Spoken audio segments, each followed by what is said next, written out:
তো হাই বন্ধুরা, তোমরা সবাই কিরকম আসো? আশা করি খুবই ভালো আসো। আবারও আইবসে তোমরা কাছে ব্লগ একটা লইয়া। অনেকদিন পর তোমরা লগে দেখা হইল, আবারও আইমুনে। তো এমনি ভালোবাসা তোমরা দিও যাতে আমি আবার ব্লগ বানাইতে পারি, আবার তোমরা লগে মধ্যে মধ্যে দেখা হয় যাতে।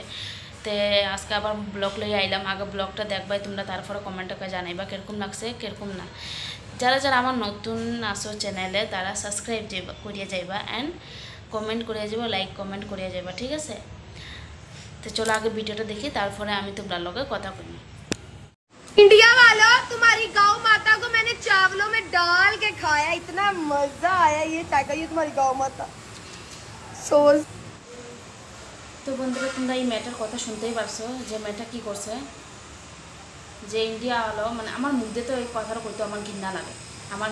আমি রিপিট করতে আমার একদম পোষায় না। আমার ভিডিওটা বানানোর একদম ইচ্ছা আসে না, কিন্তু না পারতে আমার বানাইতে লাগছে। মানে এক তো খাইব কিন্তু আবার সোশ্যাল মিডিয়াতে আইয়া কইতে পারবো যে না আমি এই কাজটা করছি, আর এই কাজটা লিখে কেউ কোনো কিছু করতে পারবো না। সবাই আইয়া জাস্ট খালি মুখ দেখা যাইব আর ভিডিওটা দেখা যাইব, বাস লাইক কমেন্ট শেয়ার করিয়া যাইব। কিন্তু এটা কেউ কোনো কিছু করতে না যে কিলিকা বানাইছে, হ্যাঁ কিলিকা তুই বানাইছিস, কিলিকা এরকম কথাটা কইছস। আমার কথা হলো তুই খা, তুই যাসা কর, তোর ব্যক্তিগত ব্যাপার, কিন্তু তোর সোশ্যাল মিডিয়াতে আইয়া তো এরকম কথাটা করা উচিত হয়েছে না। না তো 14 গোষ্ঠী মনে হয় এরকম, তো 14 গোষ্ঠীর মনে নাম ডুবাই দিবে, তখন তুই এরকম আমরা বৌমাতারও লিয়ে এসেছে। তো আমি আর বেশি কিছু কইতে চাই না।